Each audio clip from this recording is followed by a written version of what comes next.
नमस्कार, सी न्यूज भारत में आप सभी का एक बार फिर से स्वागत है। न्यूज बुलेटिन में इस बुलेटिन में बात होगी गांधीनगर के, जहां जीईबी कार्यालय पर लोगों ने एकत्रित होकर किया हंगामा, और साथ ही बात होगी नासिक की, जहां सिंहस्थ कुंभ मेला को लेकर मुख्यमंत्री देवेंद्र फडणवीस की अध्यक्षता में अहम बैठक हुई। इन तमाम खबरों पर करेंगे विस्तार से चर्चा। खबर जनपद के ललितपुर के तहसील मडावरा से, जहाँ ब्लॉक मडावरा में विशेष सचिव डॉक्टर राजेश कुमार प्रजापति से निरीक्षण के दौरान धरातल पर कार्यों की वास्तविकता पर चर्चा के साथ जिला बेसिक शिक्षा अधिकारी द्वारा पत्रकारों के खिलाफ सरकारी विद्यालय में कवरेज करने पर जारी फरमान आदेश पर चर्चा की गई। आइए सुनते हैं विशेष सचिव डॉक्टर राजेश कुमार से। आप उत्तर प्रदेश सरकार से विशेष सचिव हैं, आप अपना नाम बताएं और हमारे जिला के ब्लॉक मडावरा में आपने क्या देखा, क्या पाया और कितना सत्य है, कहां तक?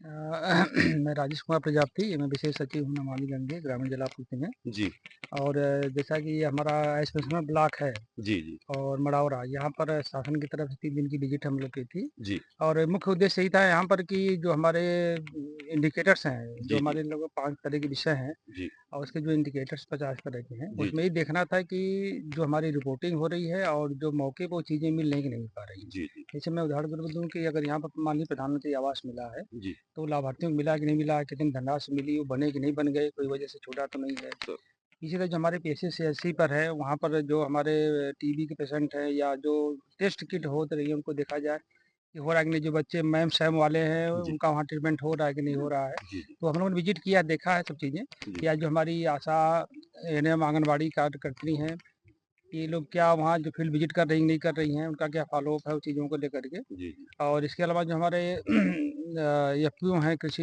विभाग के हैं, वो कितना बनाया है, वो एक्चुअल में फंक्शनल है कि नहीं है। जी जो हमारी बीसी सखी हैं, जो एनआरएलएम की योजनाएं हैं, वहाँ पर जी एसएचजी ग्रुप की महिलाएं हैं, क्या वो काम कर रही हैं, क्या नहीं हो रहा है, तो वो सब चीज़ों का विजिट मैंने किया है। अभी आप देख रहे हैं, इसी गाँव में हम लोग आए हुए हैं। जी और वहाँ जो खास तौर से मैंने देखा था, जो हमारे पीएम श्री के जो विद्यालय है, जी यहाँ अच्छा है, काफ़ी लोगों ने अच्छा एडमिशन किया हुआ है बच्चों की। जी जी तो ठीक है, होनी भी चाहिए। मुझे लगता है कि काफ़ी चीज़ धरातल पर यहाँ पर है। जी कुछ चीज़ें जो बात समझ में आई थी कि जो इंडिकेटर जो हमारे स्टेट के हैं और यहाँ में कमी क्या है, इसका कारण लोग बता रहे थे कि जैसे वो पलायन है, कुछ जी लोग बाहर चले जाते हैं जी थोड़ा-सा रोज़ी-रोज़गार के चक्कर में, तो वो चीज़ें गैप रह जाती है। जी तो उसको कैसे क्या हमारी प्लानिंग हो सकती है, कैसे हम उसको उस गैप को भरें, वो जी हमारी स्ट्रेटजी उस पर है या मौके पर है या नहीं है। जी जी तो सर, मैं एक सवाल और करना चाहूँगा। जो शिक्षा विभाग है, तो कुछ दिन पूर्व शिक्षा विभाग के जिला शिक्षा अधिकारी ने एक लेटर जारी किया था, नहीं जाएंगे, तो इस संबंध में आप क्या कहना चाहेंगे? ये जी जिससे कहा कि समाधान हमें करना चाहिए, जो हमें जानकारी नहीं है, अगर कुछ कमी है, जी जी तो वह स्वागत योग्य भी होनी भी चाहिए। जी तो सर, जैसे हम लोग सरकार के जो कार्यक्रम चल रहे हैं, उनके चलते हम लोग विद्यालय में जाते हैं, यदि कोई कमी है तो उसको दिखाते हैं, अच्छा ही है तो उसको दिखाते हैं। तो फिर जिला बेसिक शिक्षा अधिकारी को ऐसी कौन सी प्रॉब्लम हुई जो उन्होंने आनन फानन में ये लेटर इशू किया? देखिए, पत्रकारिता जो है, कहा जाता है ना कि वो एक तरह से जो भी चीज़ें हैं, वो जी शासन प्रशासन की या जो भी इस तरह की चीज़ें वो दिखाती है, जी उससे प्रशासन को फ़ायदा भी होता है, ताकि जी हमें पता चल जाता है कि क्या कोई घटना हुई जी या किसी जगह क्या कमी है, उस जी कमी जी को हम कैसे दूर कर सकते जी हैं। जी तो मुझे नहीं लगता है कि इस तरह की चीज़ें हुई होंगी। अगर है तो उस पर एक बार हमें लगता है कि आपको उच्च स्तर पर बात करनी चाहिए। जिलाधिकारी हैं जी यहाँ पर, उनसे एक बार बात रखिए, क्या जी जी कि वो किस वजह से हुआ, कारण क्या था, उस पर जानना चाहिए। जी जी सर, आपने शुभ नाम नहीं बताया अपना। मेरा नाम डॉक्टर राजेश प्रजापति, जी मैं विशेष सचिव हूँ नमामि गंगे ग्रामीण जलापूर्ति। धन्यवाद सर। ललितपुर मडावरा से सी न्यूज संवाददाता राकेश कुमार बैद की रिपोर्ट। खबर लातेहार से, जहां जिले के चंदवा प्रखंड अंतर्गत बरबाटोली पंचायत में पुलिस ओपी की स्थापना की गई है, जिसका उद्घाटन पलामू डीआईजी नौशाद आलम, लातेहार डीसी उत्कर्ष गुप्ता और लातेहार एसपी कुमार गौरव ने फीता काटकर किया है। ओपी उद्घाटन के क्रम में पलामू प्रमंडल के डीआईजी नौशाद आलम ने कहा कि जो भी हमारे ग्रामीण क्षेत्र के युवा भटक गए, उन्हें झारखंड सरकार कानून रूप से अपने परिवार के साथ रहने की पूरी आज़ादी दी है। पहले तो आप समर्पण करने के बाद कुछ दिनों के लिए जेल भेजा जाता था, परंतु अब सरकार ने ऐसी व्यवस्था कर दी है कि पूरे परिवार के साथ ओपन जेल में रहकर अपना जीवन व्यतीत कर सकते हैं। गौरतलब है कि लातेहार जिले के चंदवा थाना क्षेत्र के बरवाटोली सहित दर्जनों गांव की दूरी लगभग 30 किलोमीटर के आसपास है, जिस कारण ग्रामीण अपनी समस्या को लेकर काफ़ी कठिनाइयों का सामना करना पड़ता था। लेकिन अब बरवाटोली लाधुप सेना के रहने वाले ग्रामीणों की फरियाद अब बेहतर ओपी में ही सुनी जाएगी। वहीं लातेहार डीसी उत्कर्ष गुप्ता ने बताया कि पहले ग्रामीणों को छोटी मोटी मामलों को लेकर चंदवा थाने में जाना पड़ता था, इससे ग्रामीणों को काफ़ी कठिनाई होती थी। अब इस अवसर पर लातेहार CDPO अरविंद कुमार बालूमान, DSP विनोद रवानी, चंदवा प्रखंड के BDO चंदन प्रसाद, DO पदाधिकारी जयशंकर पाठक समेत सैकड़ों की संख्या में ग्रामीण मौजूद रहे। एडमिनिस्ट्रेटिव एफिशिएंसी से यहाँ पर काम हो सके, इसके लिए हम लोगों को लगा कि एक OP का निर्माण किया जाना आवश्यक है। जिला के द्वारा प्रपोजल भेजा गया, पुलिस मुख्यालय ने अनुमोदित किया और राज्य सरकार के द्वारा स्वीकृत होकर नोटिफिकेशन बेहतर OP का अक्टूबर 2024 में किया गया। इसके लिए सरकारी ज़मीन भी चिन्हित है और इसमें OP का जो ऑफिशियल कंस्ट्रक्शन है बिल्डिंग का, ये प्रक्रियाधीन है। इसी बीच इसको फंक्शनल करने के लिए यहाँ पर अभी तत्कालीन इस बिल्डिंग में बेहतर OP का संचालन हम लोगों ने शुरू किया है। मैं चाहूँगा कि यहाँ पर जो भी प्रतिनियुक्त पदस्थापित जो पदाधिकारी हैं, OP प्रभारी पदाधिकारी और पुलिसकर्मी बहुत ही मेहनत के साथ और लगन के साथ यहाँ पर काम करें, यहाँ की जनता को अपना सर्विस प्रोवाइड करें और आप लोगों से भी अपील है कि अपना पूर्ण सहयोग दें ताकि इस क्षेत्र में हम लोग सुख शांति ला सकें और यहाँ पर जो भी क्राइम है उसको प्रिवेंट किया जाए, कंट्रोल किया जाए और आप लोगों की सेवा में हमेशा हम लोग उपलब्ध रहें। धन्यवाद। लातेहार से सी न्यूज़ संवाददाता बबलू खान की रिपोर्ट। सपा सुप्रीमो अखिलेश यादव के कार्यवाहक DGP पर पोस्ट से बलिया में बौखलाए यूपी के परिवहन मंत्री दयाशंकर सिंह ने सपा के गुंडों को दी खुली धमकी। कहा, अगर कोई यूपी पुलिस का कॉलर पकड़ेगा तो सिपाही उसका कलेजा निकाल लेंगे। जब अखिलेश यादव मुख्यमंत्री थे तब हजरतगंज चौराहे पर पुलिस उपाधीक्षक को सपा के गुंडों द्वारा कॉलर पकड़कर घसीटा जाता था और आज कानून का राज स्थापित हुआ है। अगर कोई यूपी पुलिस का कॉलर पकड़ेगा तो सिपाही उसका कलेजा निकाल लेंगे। जानते हैं परिवहन मंत्री उत्तर प्रदेश सरकार दयाशंकर सिंह ने और क्या कुछ कहा। अखिलेश यादव ने यूपी में नए DGP को लेकर एक्स पे पोस्ट किया है और उन्होंने सवाल किया है कि यूपी को फिर एक बार कार्यवाहक DGP मिले हैं, क्या कहेंगे इससे लेकर? देखिए, अखिलेश जी विपक्ष में है, उनको बयान देना ही है, कुछ न कुछ उनके पास जो है कुछ कहने के लिए नहीं है, तो यही सब है, अपना बयान देंगे ही, तो विपक्ष में है। लेकिन अखिलेश जी भूल जाते हैं कि जब वो सरकार में थे, मुख्यमंत्री थे, तो लखनऊ के हजरतगंज चौराहे पर पुलिस उपाधीक्षक को घसीटा जाता था, समाजवादी पार्टी के गुंडे घसीटते थे। आज कानून का राज स्थापित हुआ है और आज कोई भी यदि उत्तर प्रदेश पुलिस का कॉलर भी पकड़ेगा तो सिपाही जो है कलेजा निकाल लेगा। ऐसा कानून व्यवस्था बनी है। रात के 1 बजे 2 बजे भी हमारी माताएं, हमारी बहनें जो है स्कूटी से चल करके अपने घर को वापस जाती है। इस तरह का कानून व्यवस्था आज योगी जी के राज में स्थापित हुआ है और आज देश और दुनिया के लोग आज उत्तर प्रदेश में आकर के निवेश कर रहे हैं। और पहले यहाँ से लोग जो है पलायन करते थे, यहाँ से छोड़ के भागते थे। आज लोग जो है आज जिस तरह से प्रगति हो रहा है उत्तर प्रदेश का, ये 1 ट्रिलियन इकोनॉमी का उत्तर प्रदेश बनने वाला है बहुत जल्द। 2029 में योगी जी के नेतृत्व में उत्तर प्रदेश $1 ट्रिलियन की इकोनॉमी का उत्तर प्रदेश बन जाएगा। इस तरह का विकास आज उत्तर प्रदेश होगा। बलिया से सी न्यूज़ संवाददाता आनंद की रिपोर्ट। खबर चतरा से, जहां राष्ट्रीय जनता दल में सांगठनिक चुनाव की प्रक्रिया शुरू हो चुकी है। रविवार को चतरा विधानसभा क्षेत्र के नगर परिषद अध्यक्ष पद पर चुनाव की प्रक्रिया संपन्न हो गई। दूसरी बार पप्पू कुमार यादव निर्विरोध नगर अध्यक्ष चुने गए। अपनी जीत के बाद नवनिर्वाचित नगर अध्यक्ष ने कार्यकर्ताओं से अपील करते हुए कहा कि राजद के राष्ट्रीय अध्यक्ष लालू प्रसाद यादव के सिद्धांतों को जन जन तक पहुंचाकर पार्टी को और मजबूत बनाएं। इधर चुनाव पर्यवेक्षक ने संगठनात्मक चुनाव को लेकर मीडिया से बातचीत करते हुए कहा कि नगर अध्यक्ष का चुनाव सर्वसम्मति से संपन्न कराया गया है। पार्टी की गाइडलाइन के अनुसार क्रियाशील सदस्यों की सहमति से नगर अध्यक्ष पद पर पप्पू यादव को निर्वाचित घोषित किया गया है। राजद के संगठनात्मक चुनाव में विरोध के स्वर भी देखने को मिले। पप्पू यादव नगर अध्यक्ष राजद के पूर्व नगर अध्यक्ष रह चुके मोहम्मद इरफान आलम उर्फ रिंकू ने क्या कहा, सुनिए। चतरा से सी न्यूज़ संवाददाता लकी की रिपोर्ट। एक बार फिर राजद कार्यकर्ताओं ने हम पर भरोसा किया है, उसके लिए संगठन और राजद कार्यकर्ता को हार्दिक शुभकामनाएं एवं बधाई देते हैं। क्योंकि दोबारा हमको अध्यक्ष बनाया गया है तो हमारा प्रयास होगा कि शहर में 22 वार्ड है और हर एक वार्ड में काफ़ी ज़्यादा से ज़्यादा संख्या में लोगों को जोड़े और अपना पार्टी के लिए काम करें। विगत दिनों में जो चुनाव हुआ उसमें शहर का परिणाम बहुत अच्छा नहीं आया, लेकिन इस बार जितोड़ मेहनत करना है और कहीं से कोई शिकायत का मौका नहीं देंगे। कुछ कारण रहा है, समझे ना, उसमें है कि ऐसा है कि हम लोग कुछ गलत लोगों पर भरोसा कर लिए थे और कुछ हमारे अपने लोग थे जो नाराज़ हो गए थे। नहीं, उस सबको मना के लाएंगे। कोई नाराज नहीं है, थोड़ा हम मतभेद है उसको दूर करेंगे, उससे पूछेंगे कहाँ क्या कमी है, अगर हमसे कहीं कोई भूल हुई तो उसका हम भरपाई करेंगे। और सर्वसम्मति से पूर्व प्रखंड नगर अध्यक्ष थे हमारे, उन्हीं को सर्वसम्मति से चयनित किया गया है। विरोध नहीं, वैसा कुछ नहीं, विधि पूर्वक जो क्रियाशील सदस्य थे यहाँ पर जितना बनाए थे सदस्य, उन लोगों से विचार विमर्श किया। जो हमारे चुनाव कराने का जो प्रोसेस है नियमानुसार जो पार्टी का गाइडलाइन मेरा है उसके अनुकूल तो हमने एक किया, तो उसमें तो कोई आपत्ति नहीं आया। उम्मीदवारी मोहम्मद शमीम जी बोले, लेकिन वह फिर प्रस्तावक बन गया, वो समर्थन कर दिए पप्पू जी का ही।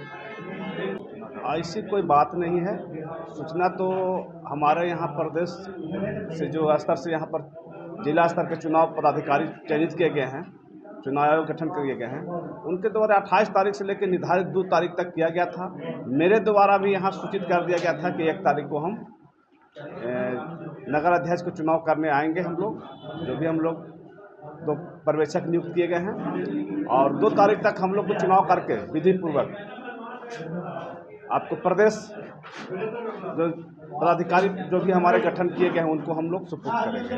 देखिए, अब अपना व्यवस्था कुछ लोग का है, बहुत तरह के कारण भी होता है। मेरा नाम है सूर्यदेव यादव। उठने का कारण संगठन का चुनाव है। संगठन के चुनाव में हम लोग कहीं से संगठन से कोई नाराजगी नहीं है, सिस्टम से नाराजगी है। नगर का चुनाव होना है, 22 वार्ड पड़ता है नगर में, जबकि अगर चुनाव में देखा जाए तो वार्ड से हमको लगता है कि 1-2 वार्ड से आदमी आया है। टोटल ग्रामीण लोग क्षेत्र का लोग है। एक पप्पू जी अगर नगर अध्यक्ष का चुनाव को उम्मीदवार थे तो उनको सूचना देना चाहिए 2 दिन पहले कि 1 तारीख को चुनाव होने वाला है। सभी लोग को आमंत्रित करना चाहिए। संगठन का चुनाव है, आदरणीय श्री लालू प्रसाद यादव जी का ये संगठन है, वो सबको लेके चले हैं। ये अपने मनमानी तरीके से चुनिंदा आदमी को बुला लिए, तो हम लोग इस पार्टी के संगठन में हैं। पप्पू जी को हम समर्थन करते हैं, खुद हम समर्थन करते हैं। शुभकामना को नगर अध्यक्ष बने, पार्टी बढ़िया ढंग से चलाए। कारण है कि उसमें हम किससे हम बात करेंगे, किससे वार्ता करेंगे। नगर का लोग रहता कि हाँ नगर अध्यक्ष कैसे हैं, क्या करेंगे नहीं करेंगे, किससे हम ग्रामीण क्षेत्र के लोग आए हुए हैं, तो अपने ये से आए हैं। उनके यहाँ अपने चुनाव अपने व्यवस्था लोग हैं, नगर का नगन है। तो यहाँ तो सिस्टम पार्टी संगठन से चल नहीं रहा है, सिस्टम से चल रहा है, गुट से चल रहा है। क्या नाम हुआ आपका? मेरा नाम मोहम्मद इरफान आलम उर्फ रिंकू खान, पूर्व नगर अध्यक्ष। खबर गुजरात के गांधीनगर से सामने आई, जहां दहेगाम तालुका की रखियाल यूजीवीसीएल की लापरवाही के कारण मानसून की शुरुआत के साथ ही प्रशासन द्वारा कोई रखरखाव नहीं करने के कारण लगातार बिजली गुल होने की घटनाएं हो रही हैं। बिजली प्रशासन के खिलाफ लोगों में गुस्सा है। कल रात करीब 200 लोग यूजीवीसीएल कार्यालय पर एकत्रित हुए और हंगामा किया। रखियाल गांव में बिजली आपूर्ति बार बार बाधित होने से ग्रामीण यूजीवीसीएल कर्मचारियों से नाराज थे। वे देर रात कार्यालय पर एकत्रित हुए। दोपहर के भोजन के समय बिजली बंद कर दी जाती है और शाम 7 बजे सुबह 3 बजे तक बंद रखी जाती है, जिसके कारण छोटे बच्चों और बुजुर्गों को रात में काफ़ी परेशानी होती है। कर्मचारियों के गुस्से से बचने के लिए कोई मौजूद नहीं था। पिछले काफ़ी समय से प्रशासन अनाड़ी तरीके से चल रहा है, जैसे कोई जिम्मेदार व्यक्ति नहीं है। जब इस बारे में यूजीवीसीएल कर्मचारियों से पूछते हैं तो उनका एक ही जवाब होता है, काम चल रहा है, कुछ ही देर में आ जाएगी। कर्मचारियों के पास कार्यालय में शिकायत केंद्र का मोबाइल भी रहता है, मुसीबत के समय उसे बंद कर दिया जाता है। हालांकि उच्च अधिकारी से दूरभाष पर बात करने के बाद देर रात तक बिजली आपूर्ति चालू कर दी जाती है। गुजरात गांधीनगर से सी न्यूज संवाददाता अमित पटेल की रिपोर्ट। सिंहस्थ कुंभ मेले की योजना बनाने के लिए आज मुख्यमंत्री देवेंद्र फडणवीस ने बैठक की। इसमें 13 अखाड़ों के प्रमुख साधु और कैबिनेट मंत्री शामिल हुए। इस संबंध में नासिक के जिला कलेक्टर कार्यालय में बैठक हुई। इस बैठक में आगामी सिंहस्थ कुंभ मेले में अमृत स्नान और शाही स्नान की गतिविधियों की घोषणा, तिथियों की घोषणा की गई है। इस बैठक में साधु महंत मौजूद रहे। मंत्री गिरीश महाजन और दादा भूसे भी मौजूद थे। इनमें शाही स्नान की संभावित तिथियों की घोषणा की गई। कुंभ मेला उत्सव 31 अक्टूबर 2026 से शुरू होगा। इस दिन ध्वजारोहण का उद्घाटन होगा। ये समारोह दोपहर 12 बजे रामकुंडा में होगा। अखाड़े का ध्वजारोहण 24 जुलाई 2027 को साधु ग्राम में होगा। कुंभ पूर्व मेला 24 जुलाई 2028 तक चलेगा। सिंहस्थ कुंभ मेले में शाही स्नान की संभावित तिथियों की भी घोषणा कर दी गई है। इसके अनुसार पहला शाही स्नान 2 अगस्त 2027 को होगा। नगर प्रदक्षिणा 29 जुलाई 2027 को होगी। पहला अमृत स्नान 2 अगस्त 2027 सोमवार को होगा। इस महाकुंभ का दूसरा अमृत स्नान 31 अगस्त 2027 को होगा। तीसरा और अंतिम अमृत स्नान 11 सितंबर 2027 को नासिक में होगा। सिंहस्थ मेले का ध्वज 24 जुलाई 2028 को उतारा जाएगा। कुंभ मेला इस दिन तक जारी रहेगा। प्रदीर्घ चर्चा हमने की। आज जो हमारे अमृत स्नान है और जो प्रमुख पर्व है उनकी तारीखें भी निश्चित की गई, उसकी भी घोषणा स्वतंत्र रूप से आपको दी जाएगी, जो आपके माध्यम से जनता तक जाएगी। इस बार का ये मेला लंबा चलने वाला है, इसलिए स्नान की कई प्रमुख तिथियां और पुण्य पर्व लोगों को उपलब्ध होंगे, इसलिए भीड़ जो हमारे भाविकों की होती है उसको नियंत्रित करने के लिए हम लोगों को मौका भी मिलेगा। जो साधु संतों ने हमारे सामने बात कही कि हमारी गोदावरी माँ ये निर्मल बहे, ये अविरल बहे, इस दृष्टि से भी योजना तैयार की है। एसटीपी के माध्यम से उसमें साफ पानी जाए, गंदा पानी न जाए, इसका भी नियोजन किया है। इसमें जो अतिरिक्त पानी लाना है उसका भी नियोजन हम लोगों ने किया है। अखाड़ों में भी बड़े पैमाने पर साधु संत जाते हैं, भाविक भी जाते हैं, वहां पर भी जो व्यवस्था करनी है उसकी भी चर्चा हुई है। इसके साथ साथ इंफ्रास्ट्रक्चर की दृष्टि से करीब 4-4.5 हजार करोड़ रुपए के जो हमने काम है उसकी शुरुआत करने के लिए टेंडर्स भी हम लोगों ने बुलाए हुए हैं और 2000 करोड़ के काम ये पाइपलाइन में है। कुल मिलाकर एक बहुत ही भव्य, बहुत ही दिव्य इस प्रकार का मेला यहाँ पर संपन्न हो, इस प्रकार का नियोजन किया गया है। नासिक से सी न्यूज संवाददाता प्रकाश खैरे की रिपोर्ट। खबर संभाजीनगर से, जहां फुलंब्री तहसील के नायगांव निवासी आकाश जनार्दन गायकवाड़ सीडीएस परीक्षा में राज्य में प्रथम आने पर उन्हें लेफ्टिनेंट के पद के लिए चुना गया है। गांव वालों ने पूरे गांव में संगीतमय जुलूस निकालकर उनका स्वागत किया। इस अवसर पर जालना लोकसभा सांसद डॉक्टर कल्याण काले, पुणे लोक निर्माण विभाग के मुख्य अभियंता अतुल चौहान, कृषि उपज बाजार समिति छत्रपति संभाजीनगर के अध्यक्ष राधाकिशन पठाड़े और अन्य गणमान्य व्यक्तियों ने सफलता के चलते अभिनंदन किया। आकाश ने सफलता दृढ़ता, कड़ी मेहनत और अध्ययन से हासिल की। सांसद डॉक्टर कल्याण काले ने कहा कि फुलंब्री तालुका के लिए गौरव की बात है। साथ ही पुणे लोक निर्माण विभाग के मुख्य अभियंता अतुल चौहान ने कहा कि वे विभिन्न प्रतियोगी परीक्षाओं की तैयारी कर रहे ग्रामीण क्षेत्रों के विद्यार्थियों को मार्गदर्शन देने का प्रयास करेंगे। कार्यक्रम को सफल बनाने के लिए सरपंच सविता प्रकाश गायकवाड़, सोमीनाथ आदि ने कड़ी मेहनत की। इस अवसर पर बड़ी संख्या में ग्रामीण उपस्थित थे। कार्यक्रम का संचालन शिवाजी काकड़े ने किया। कैलाश गायकवाड़ ने उपस्थित लोगों का धन्यवाद दिया। सरपंच सविता ने कार्यक्रम की सफलता के लिए आभार जताया। संभाजीनगर से सी न्यूज संवाददाता राधेश्याम हिवाले की रिपोर्ट। यूपी की श्रावस्ती में रविवार को मवेशियों को बचाने के प्रयास में बालू लदा ट्रक अनियंत्रित होकर पलट गया। ट्रक के नीचे दबने से एक महिला की मौत हो गई, जबकि उसका पुत्र व दामाद का भाई गंभीर रूप से घायल हो गया। मौके पर पहुंची पुलिस ने जेसीबी से बालू व ट्रक को हटवाकर शव को बाहर निकलवाया। घायलों को मेडिकल कॉलेज बहराइच ले जाया गया है। हादसा सोनभद्र क्षेत्र के बदला बरदेहरा मार्ग पर धूम भोजी के निकट हुआ। भिनगा नगर निवासी शमीम की पुत्री का विवाह गिरंट बाजार निवासी रिजवान से हुआ है। वहीं रविवार को रिजवान का भाई सुफियान भिनगा आया हुआ था। यहाँ से वो अपने भाई की सास कमरुल निशा व भाई शमीम को लेकर बाइक से गिरंट जा रहा था, बाजार जा रहा था। रास्ते में मथुरा प्रसाद उच्चतर माध्यमिक विद्यालय धूमबोझी के पास बालू लदा ट्रक अनियंत्रित होकर पलट गया। इस दौरान कमरुल निशा, सुफियान व तौहीद ट्रक के नीचे आ गए और मौके पर पहुंची पुलिस ने जेसीबी की मदद से बालू व ट्रक को हटवाकर तीनों को बाहर निकाला। इस दौरान कमरुल निशा की मौके पर ही मौत हो गई। वहीं सुफियान तौहीद की हालत गंभीर होने के कारण उन्हें एम्बुलेंस से मेडिकल कॉलेज बहराइच ले जाया गया। घटना की जानकारी पर पहुंचे सीओ संतोष कुमार, थाना प्रभारी सोनवा गणनाथ प्रसाद व चौकी प्रभारी विवेक राठौड़ ने घटनास्थल का जायजा लिया। आगे की कार्यवाही की जा रही है। श्रावस्ती से सी न्यूज संवाददाता ओम प्रकाश पांडे की रिपोर्ट। फिलहाल के लिए इस खास बुलेटिन में बस इतना ही। देश दुनिया की तमाम बड़ी खबरों को जानने के लिए आप जुड़े रहिए सी न्यूज भारत के साथ। हर खबर आपके साथ, आपके हाथ।